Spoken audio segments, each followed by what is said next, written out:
Welcome to the 81st episode of Downtime Podcast. We are post Game Awards today, the day after the Game Awards. Yeah. Wow, I was kind of surprised, but at the same time I was not. Surprised, but not really. Yeah, I felt like Red Dead was going to sweep almost everything. Yeah, everything except for Game of the Year, which, let's face it, it was like we said last week, you could make a case for all the games to win Game of the Year. Yep, and it just so happened that one of the ones that we definitely was on our list. You predicted that it would be God of War, right? I predicted that it would be that between Red Dead and God of War, it would be God of War. But then I had Spider-Man on my radar because I think that game was more fun for people. Okay. I remember that. Yeah. Okay. Yeah. Because God of War is more of the brooding drama about a father and son. Yeah. That's what people like. Yeah, I mean, it had good graphics, good storyline. I've heard no complaints really about the battle system, so yeah. I still have yet to play it, but once I do, I'll see why it deserves to be Game of the Year. It's still on my shelf. Oh yeah, that's right. Yep. Let's not talk about that. The game's still here, staring down at me. How are you doing, Alyssa? I'm doing fine. It is the end of the week, so almost Christmas, so I'm chilling. I'm good right now. Yeah, we saw each other today in person. Yeah, we did. We got lunch today and boba. Yeah. For those of you that don't know, Alyssa and I don't actually see each other a lot in person, and whenever we get the chance, we always try to get out of our way to do it, and today was kind of a special day. So we had Korean food and we got boba and it was awesome. Oh yeah, because we don't work together anymore. Actually, if you've joined the podcast, if you've started listening to the podcast in 2018, you probably don't know this if you didn't listen to the previous episodes. But the reason this podcast started is because Jeremy and I used to work at the same job. Yep. And so that was when we started the podcast back in 2017. So if you joined this year, then you joined us already when both of us no longer work together. Yep, and that didn't really change anything. Yeah. To be honest, we still talk about video games and we still have the time and take the time out of every week to talk about our opinions on video games. And I can't believe that we're on podcast 81. That's crazy. Yeah, and we're almost 2 years too. Yeah. Wow, we gotta do something special for the 2-year mark.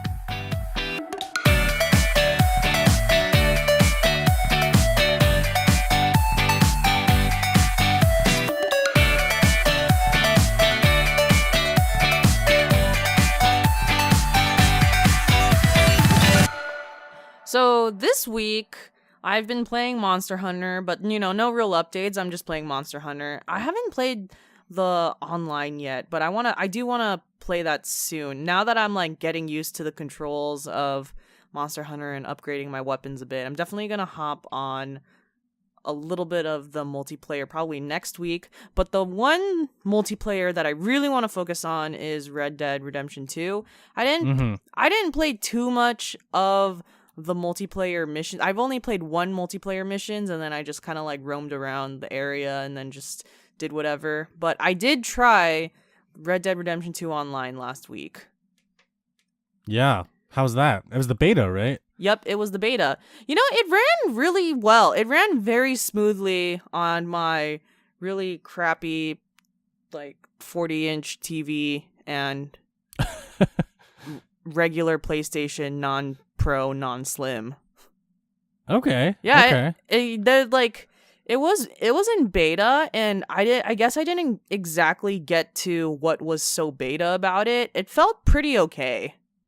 Okay. Yeah, it seemed like it matched what the game was. The graphics looked good when you're looking at the environment, and I had no hiccups when I was playing on the online mode. Have you ever played GTA 5 online? I've played GTA 5 online twice, or like a few times. And it's kind of, so Red Dead Redemption 2's online is very similar to the Grand Theft Auto onlines for 4 and 5, where you could just party and bullshit, really, or you can actually follow the missions that are there. It's kind of up to you. When you do get paired, you get paired up specifically for the mission. And for example, I did this the very first mission, which is the only one that I did, was you're paired up with a group of at least 4 people. And you have to just steal horses from a gang and take those horses back to the stable of someone that you're working for.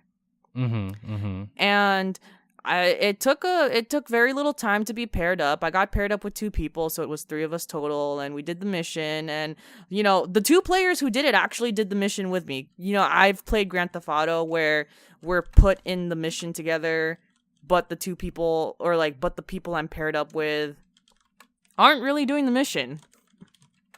I see. Yeah, it's just fucking around and shooting up the entire place.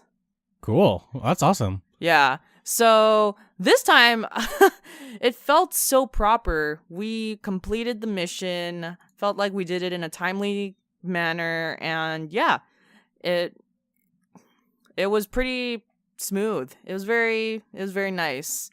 I will say that it's funny because going into the online mode, I don't play online mode ever except for fighting games, and when going into this online mode, I was just very skeptical, thinking, for some, I bet you a lot of these people are better than me, and, we'll see what happens.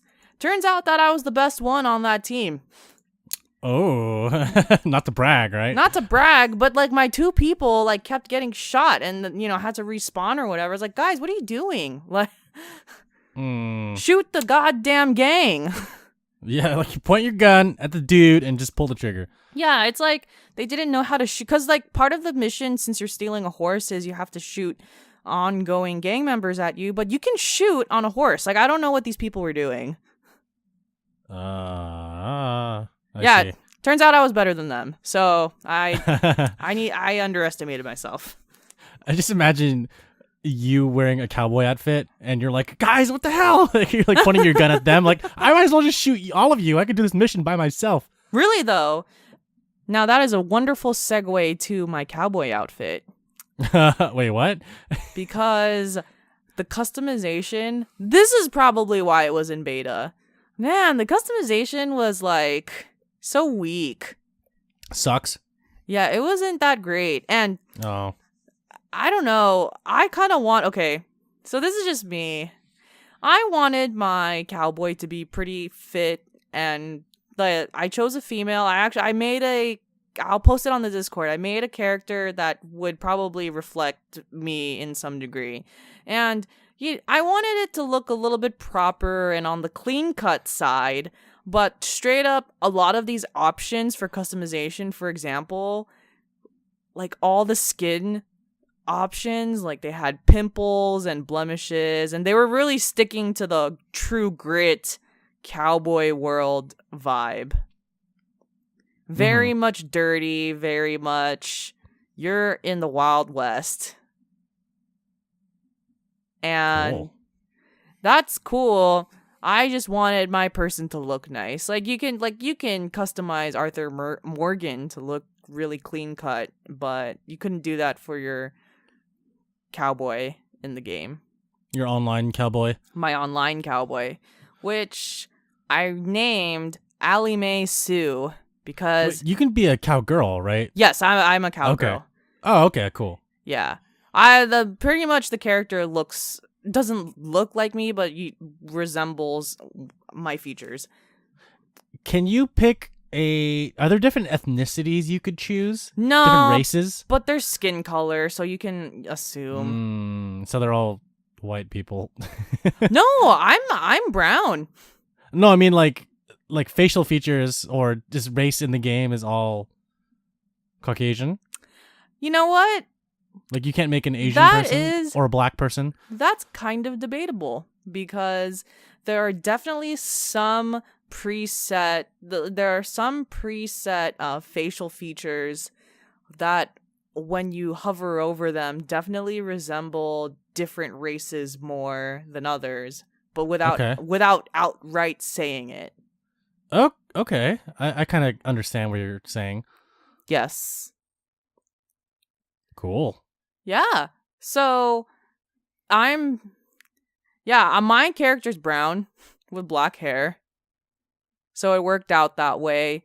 God, sorry, I have to say this, but man, the facial features, like such as the face structure and the chin and the jaw and how your eyes and no everything look. I always have high expectations because The Sims exists, but damn, there were just very few options. Even NBA 2K's customization is better. Yeah. I feel like I was gonna say GTA Online. I feel like Red Dead Online really needs to focus more on the customization of your character, since this is someone that you're kind of stuck with for the majority of your online playthrough, unless you delete your character. But even when I made my character in GTA Online, I never deleted it. Like, I kept the character the way it was, the way it looks. Like, it kind of looks like me, and I'm pretty happy with that. So I feel like the customization for Red Dead Redemption should at least match the one from GTA Online, which was pretty extensive in my opinion. Yeah. Definitely there are some parts though where you have a grid and you can move I believe it's the L toggle and have more specific things. You can adjust it's a grid that kind of goes like, for example, height by width to adjust different body parts. But it's still not that great. Oh, I guess that's why they call it beta. Yeah, they're still working on that kind of feature. Yeah. Oh well. I mean, I definitely want to try online at some point once I get the game. So we'll see. Yeah, I've definitely not gone to a part in the deep online web where people are just shooting each other up. Yeah. But I hope I never reach that part of the deep online web because I fucking hate that part. Anyways. Yeah. Can you just kill whoever you want when you're walking around in the game? I haven't tried yet. I'm just trying to be a good. Oh, so for a lot of the listeners, in general, in my entire Red Dead playthrough, including online and single player story, I've chosen to be an honorable person. So I haven't been shooting random people or stealing their horses or anything like that. Okay. It's kind of like Westworld. Have you ever seen the show Westworld? Yeah, I've seen the first 4 episodes of Westworld, but yes. Yeah. So I like to think of Westworld as like a video game, and there's people who, quote unquote, players who go to Westworld and they choose to be, the cowboy of their deepest, darkest desires. Either they can go around, kill people and do whatever they want, or they can, follow the rules and live as they did in that time period, but being a good and honorable person. And it sounds like you and I are kind of in the same path when it comes to these choices in video games. And I think we touched on this briefly in a previous podcast, where if we're playing an open world RPG, kind of like Skyrim or Fallout, then we kind of want to be on the good side, and we don't want to just go around like shooting people in the head, and like we don't care about what they have to say. Like, I think you and I kind of follow the same path. I would choose decisions that I would make. Totally. That's what the game's for. Yeah, because if I was an outlaw, it would be cool. It would be fine being an outlaw if you're only an outlaw. Like, that was the only choice, and that's just the way it is. But if I had a choice, then I would choose the good side. I also think the good side just has more benefits. So yeah, being nice to people has benefits. Yeah, because, they can help you, too, if you need to in any game. So it's like real life. Yeah. But yeah, I'm a goody two shoes in Red Dead.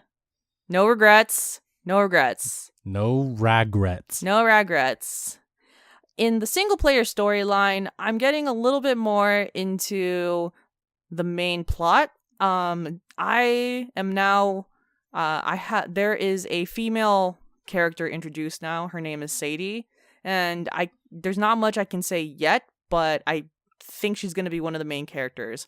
I also say that because when the game was being promoted and marketed, she was on a lot of the screenshots. So I finally reached where her part is. So Oh, awesome. That's awesome.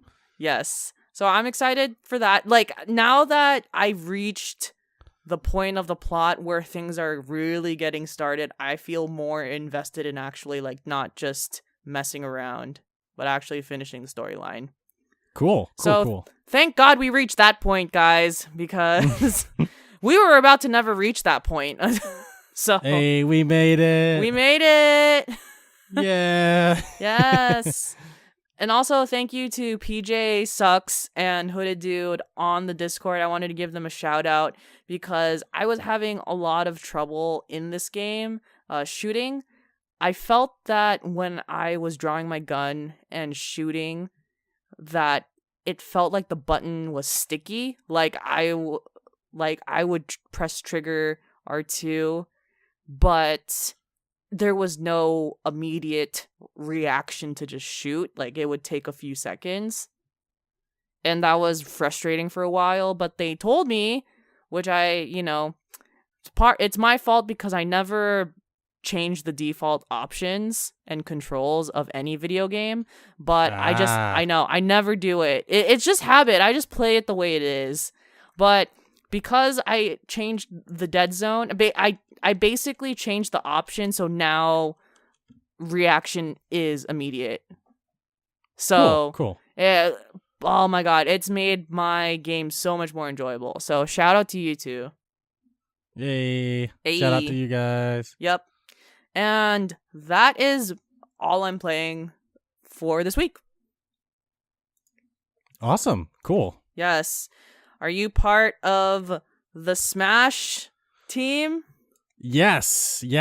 So you asked me earlier today, this is off the podcast, but if I watched the Game Awards, and I told you that I watched half of it. So half of it I spent watching the Game Awards, and when it hit 9 o'clock, I ran over to my Wii, not my Wii, why did I say my Wii? I ran over to my Switch, and I booted up Smash.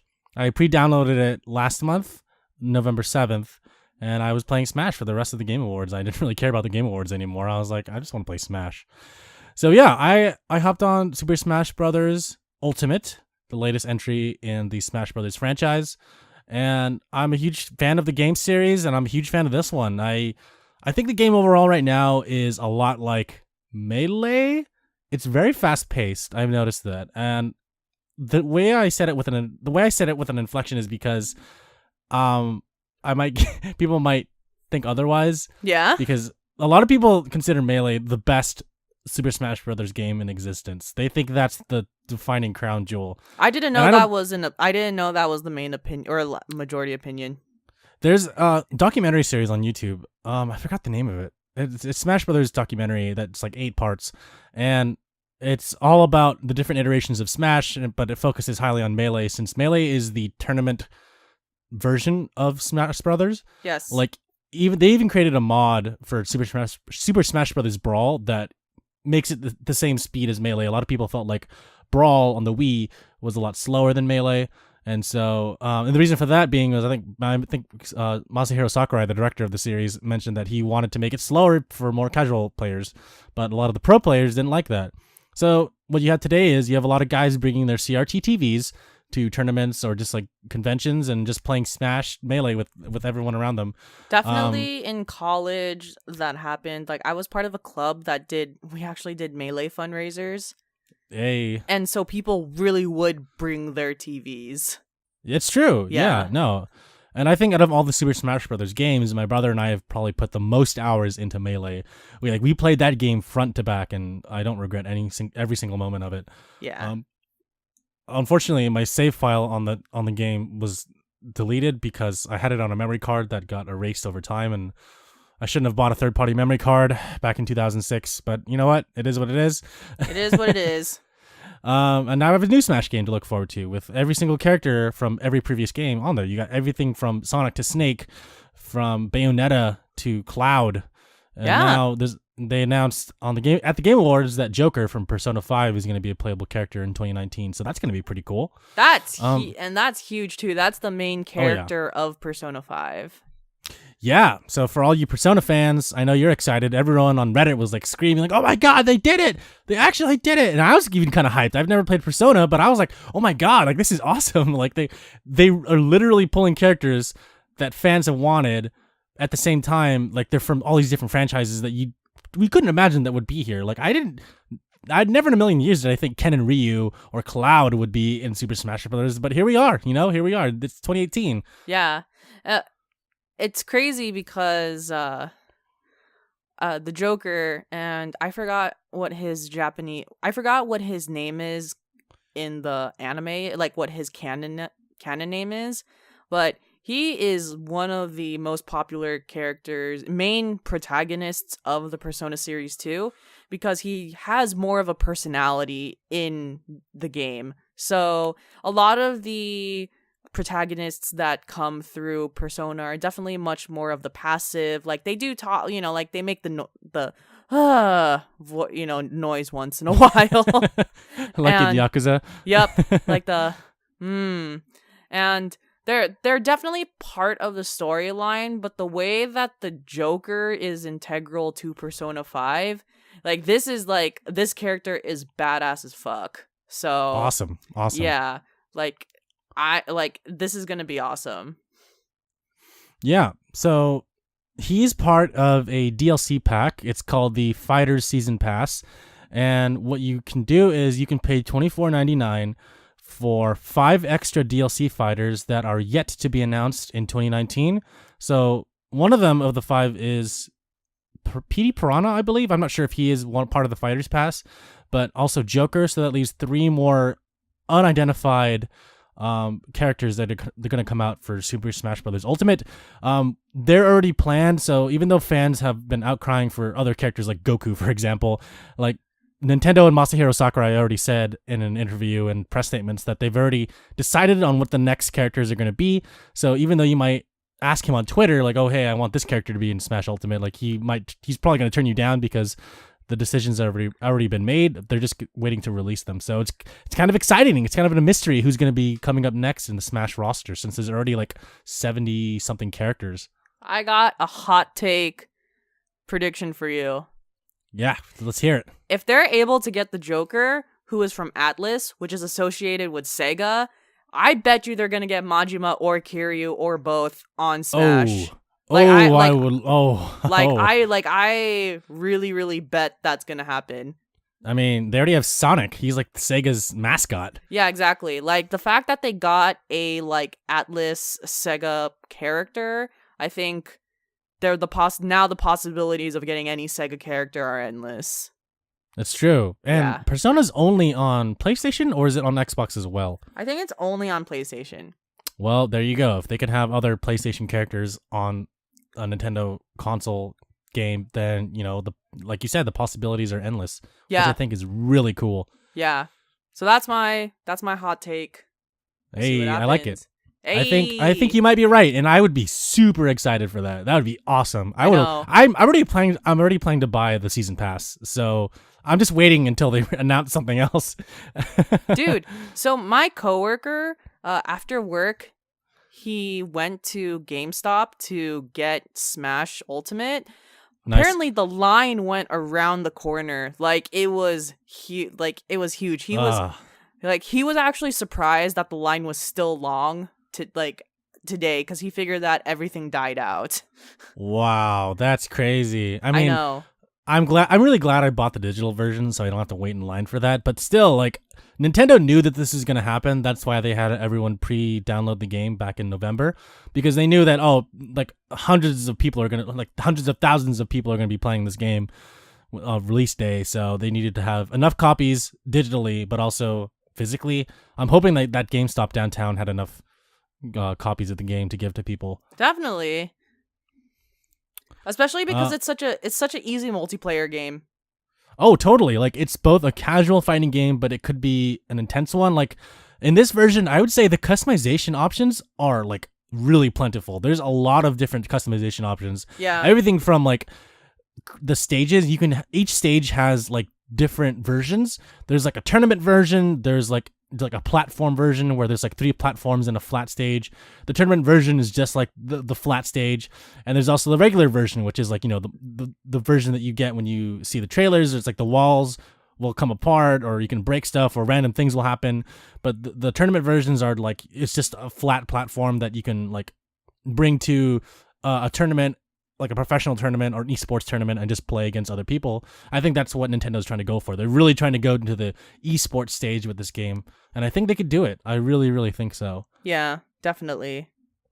Yeah, and you can also set your own rules. You can customize rules. Like if you want just one item to appear for 3 stocks for 1 minute, you could do that. You could do unlimited time period for 3 stocks. Like there's so many different customization options. See, it's insane. That's cool when you're playing with your friends. Absolutely. Yeah. Like you only want to play with the Smash Ball, or you only want to play with Pokeballs. The possibilities are endless with this, and I think that's so awesome. I mean, this is literally the ultimate version of Smash. Like there's no other way around it. It is called Ultimate, so go hard or go home. Exactly. And I think that's what Masahiro Sakurai has been implying. I'm not trying to say that he won't make another Smash, but I feel like he doesn't want to anymore, since he's tired of it. It seems like he's tired of it. He's expressed that he's been overworked because of this series. He's like, his arm got cramped up and he had to wear a brace to work on the game. Oh, wow. Yeah, that was back for Smash 4. That was like when the previous iteration of Smash came out. So he's had a lot of health problems because of this game, and I know that he's trying to break away from it and work on other stuff. So I really think that this is the last great Smash game we're going to get for a long time. They're probably just going to port this to the next Nintendo console. In theory, if the Nintendo Switch lasts for at least 5 years and you just have this version, all you got to do is just add new characters. So it's true. I mean, I think that's what they're going to do in the long run, because they literally have every single character from every previous Smash game. So what's the point in continuing that when you can literally just DLC everything else? Yes, exactly. And I'm okay with that. I really like this version of Smash. I think that this is probably the best version ever. Honestly, this is going to be a hot topic. This is going to be highly debatable. And, you know, you don't have to fight me on this, but I really think that this is the best Super Smash Brothers game in existence. I think it's better than Melee. I'm saying it right now. Hot takes. The only part that I'm struggling with right now is I have to unlock every single character, and to do that you have to play every 10 minutes, but there's like some workarounds you could do. I really don't want to unlock it. I really don't want to unlock every character, but that is part of the quote-unquote Smash like agenda in the game, is like you have to play to unlock characters, and that's what Smash is all about, for, you know, at least getting the characters. Like, it would be fun, of course, if everyone was unlocked from the get-go, kind of like Mario Kart 8 Deluxe on the Switch. That game is just a port from the Wii version, but all the characters are unlocked. Like, you don't have to wait for the characters to be unlocked. You just have to unlock the cart parts. I was hoping something like this would happen for Ultimate, but of course, you know, they want you to keep playing and coming back. It's Ultimate. Exactly. The incentive is that if you play for enough time, a new character will be unlocked, and that's like how you keep coming back. Like, oh, I can't wait to unlock this new character. But for me, it's like, I want to play as everyone already. Like, this is so tedious. Just let me play as every character. Otherwise, how am I going to get good? Yeah, I guess get they're good forcing every 10 minutes. That's what? They just want me to play as one character to get good as that character, and then keep continuing on and on and every on. 10 minutes. Every 10 minutes. I'm impatient. I'm so impatient. Just give me my characters. It's all good. I really like this game, though, overall. I think I'm going to play this for the next couple months. For sure. Yeah. Oh boy. Yeah, so that's the only thing I'm playing right now. I'm still kind of playing Okami, but now that Smash is out, I'm kind of putting that on the shelf for a little bit.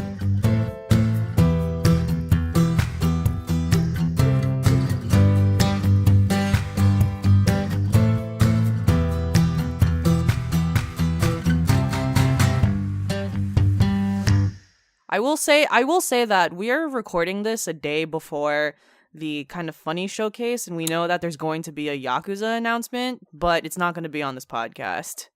Yeah, I was gonna mention about that. So if you want to hear our opinions and you want to hear our reactions or see our reactions rather, you can join our Discord, and you can talk to us directly about what we think about the Yakuza announcement from Kind of Funny Games Showcase, which is going to happen tomorrow. If you're listening to this in the future, of course, this is going to be on Saturday, December 8th at 10 a.m. Pacific time. So that the Kind of Funny Showcase is basically Kind of Funny Games, which are San Francisco-based content creation network / channel. They are comprised of Greg Miller, and I don't remember the other guys' names. I don't, because the thing is, I only know Greg Miller and Colin Moriarty. So exactly, and so he's not part of it anymore. Yeah, and I really don't know who the rest of the people are. But they're, I think they're fine. I just don't know who they are. Yeah. But anyways, they basically created this to replace, in a way, PS experience, the PlayStation experience, since it isn't happening this year. Now, my question, because I found out that this was a direct replacement, is are there going to be more PlayStation announcements compared to other games because of that? Or this is still just going to be a general gaming showcase? I actually have no idea, and I don't think this is an official replacement. I just think that it's definitely not an replacement. It's definitely an unofficial replacement. Yeah. Yeah, sure, totally. But so yeah, maybe there might be some announcements. This is the first time they're doing this, so your guess is as good as mine. Yeah, and why couldn't they have it in the Bay Area PlayStation Experience? What was the reason why they couldn't host it here? Oh, I don't necessarily know if it has to do with hosting location.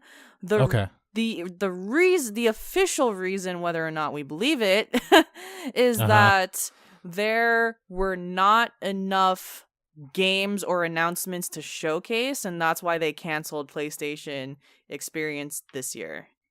Because I guess they Yeah, even though, The Last of Us and Ghost of Tsushima and Death Stranding and a lot of things are coming out next year. So I think they showed too much at E3 and they're like wiped their hands like, all right, we're done. See you guys next year. Yeah, it works too. So, and the rumor is that they're not going to attend E3 in 2019, as we know, but that PlayStation Experience in 2019 might be like this super hardcore, like independent convention now just for Sony. So we'll see what happens. Right.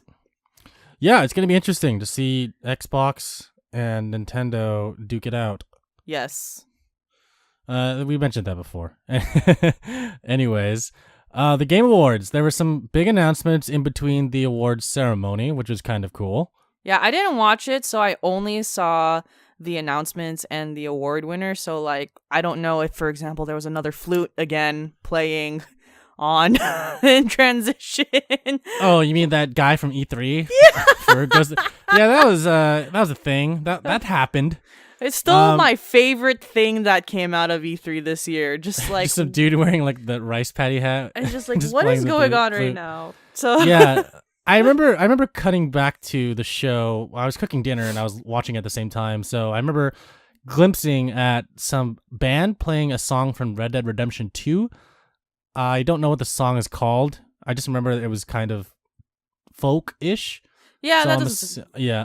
There's quite a few folk band songs in Red Dead, which I guess transitions into they won best score in music, so hey, well, I mean, I guess that's why they were performing. I have no idea. I don't know either. I didn't watch it. Yeah. And we kind of kicked off this podcast talking about Game of the Year, which was God of War, and we were both not surprised, but we're also surprised because we were saying that we could make a case for any of these games to win. So I think it's really cool. True. I mean, they deserve it. God of War deserves it for sure. True. Yeah, there's some interesting categories like best ongoing game, which I still don't understand, and of course Fortnite won that. Yeah. So it's a game that just gets constantly updated, but why wasn't Team Fortress 2 on there, huh? All award shows are subjective. It's true. No, that's absolutely correct. And these awards, this is these what I was nominees saying were voted by the last year people. too. Yeah, well, the nominees were voted by the people. So the people brought this in, and they wanted to see them win. Yeah, it's half people, half the journalism companies, but it's like, what's the standard for journalism Yeah. I think Polygon's different from Kotaku. Kotaku's different from IGN, etc., etc. Yes. One announcement that I thought was really adorable is the makers of No Man's Sky, Hello Games, are coming out with a bit of a whimsical game called The Last Campfire. Yes. It looks really adorable. I like the animation style a lot. And whatever the sock-looking character is, I'm into it. It feels as whimsical. It feels like a combination of Ori and the Blind Forest, like the animation for that, and like something like Donut Count. Like it's just a very quirky looking game, and it looks cute.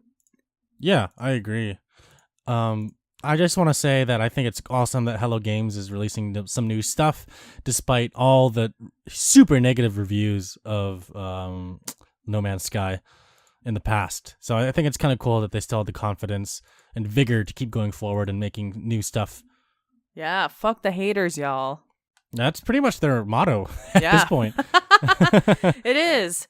This is a game that's actually in early access, so if you feel like getting it right now to try it out, you can. Yeah, that's cool. I think there were a couple announcements that were like, oh, you could play this tonight. Like there was like a map for Player Unknown's Battlegrounds. So it's like, oh, you could play this map tonight. And I was like, oh, that's kind of cool. Yeah. They did something like that last year where I think it was Zelda. So Zelda announced there's a new thing that was added and you can do it right now. And huh, wait, really? I didn't see that. Yeah, it was something like that. I don't remember too well what happened last year. Okay.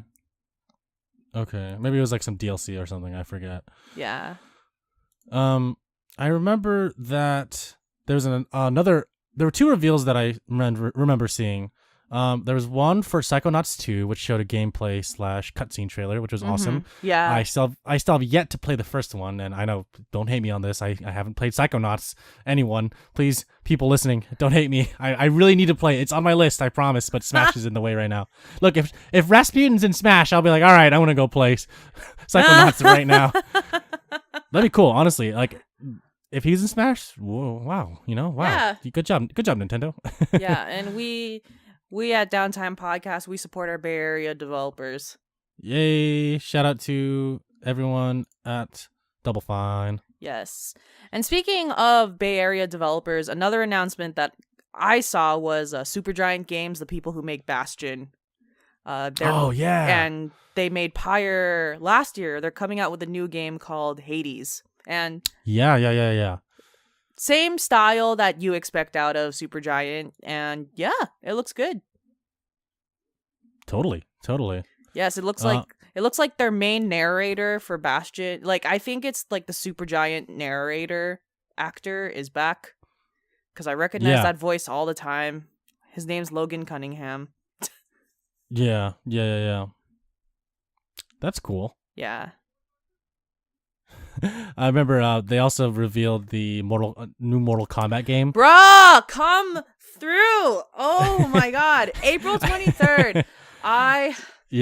They're so that trailer was so bloody and so ridiculous in the Mortal Kombat style. But the song choice was terrible too. I was laughing when Kev in our Discord, it was like Mortal Kombat with a trap theme. I was laughing so hard. I was like, oh my god. I was like, why did they pick a trap song for this game? It really didn't make any sense. I could see it more with a heavy orchestral score, like Hans Zimmer-ish, Not with the trap music. Like, why? So friggin' Raiden and Scorpion are coming and they're about to attack each other and all this shit. And all of a sudden, it's not even the fact that it's a trap song. It's like the worst possible trap song you can have to this. I don't even know who was rapping. Yeah, I don't know who. I was trying to Shazam it and it didn't go through. I was like, who the fuck is this? Yeah. And then like I remember like hearing one of the lyrics was like Glock 9 and the blue flame. And I was like, this is so, who chose this? I don't know. Anyways, now that we had to discuss that song choice. But I will say I'm super hyped for it. I love Mortal Kombat. Ready for that. And there's one more comment. One more comment about the song. I'm sorry. So it's not the fact that it was trap, but you could have chosen a way better trap song. Like for example, a few years ago there was a I was gonna say a motorcycle. Oh my god. There was a Mortal Kombat album remix, and it was a bunch of EDM DJs doing remixes to character themes of Mortal Kombat, and those were legit ass sounding songs. Like Skrillex had this trap, like super deep bass song for Reptile. You see, that's the type of song that I want in this, not some emo rapper trap shit. So yeah, no, I was really surprised by the music choice when that trailer showed up. I was like, really? Yeah, I don't know. Yeah, I don't know what. I kind of want to replace the song. Yeah, make my own someone edit. probably did it. Someone probably did it online on Reddit or something. Yeah. Yeah, I mean, I don't know what kind of audience they're trying to appeal to with that. Me neither. I don't know. I'm sure a lot of veteran Mortal Kombat players are like, why would you do this to our trailer? Yeah. God. Yeah.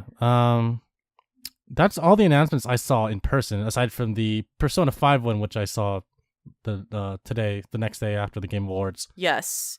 And I don't think that this was announced at the Game Awards, but they just dropped that they're doing a Crash Team Racing Nitro Fueled game coming out on June 21st.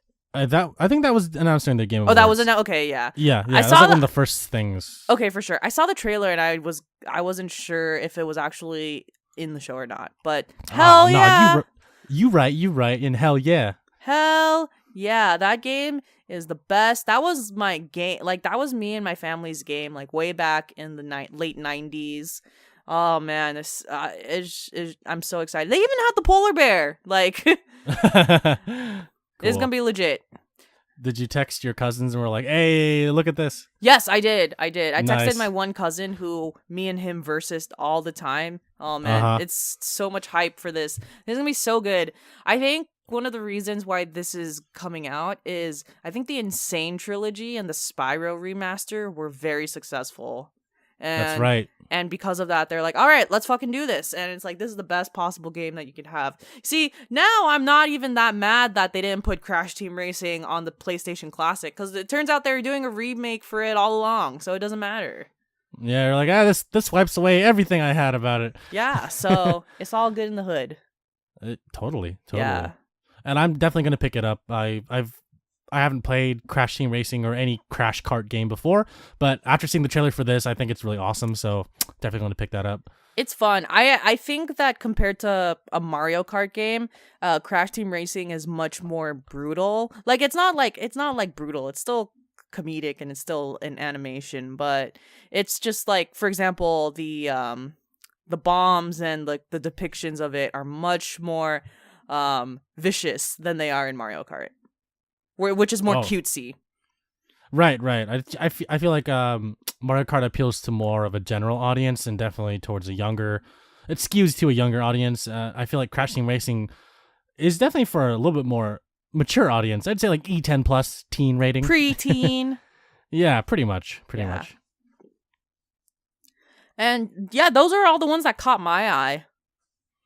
Same, to be honest. Same. All right, cool. If you have any questions, join our Discord. You can find the link at www.Downtime.Live. It's on the sidebar. You can email us at contact@Downtime.Live. You can go to any of our platforms where we post the podcast, and you can just make a comment there. You can go on Twitter, YouTube, and yeah, if you write a review on Apple Podcasts, we'll read it. Please do. We'd love to read your questions and your reviews, so please let us know. Can't wait to see more of you guys. Oh my god. I'm sorry. There is one comment from Hooded Dude. It's on YouTube. Hooded Dude, I'm so sorry. I totally forgot about that one as well. Yeah. Which is actually like it fits because the podcast the comment says you should finish the story in Red Dead. It's really good. It picks up a lot after chapter 3 where you're at right now. The last chapters are really something special. Hey. Which is like exactly what's going on right now. So it's like Hooded Dude like predicted everything. Hooded Dude is awesome. Yes. So thank you for your comment. And yeah, just shoot us a comment if you have anything else to say. Yeah. That's it from my end. I can close this out, Alyssa, unless you have anything else. Nope, go right ahead. All right, everyone. Thank you for listening to the 81st episode of Downtime Podcast. Have a good night. Peace.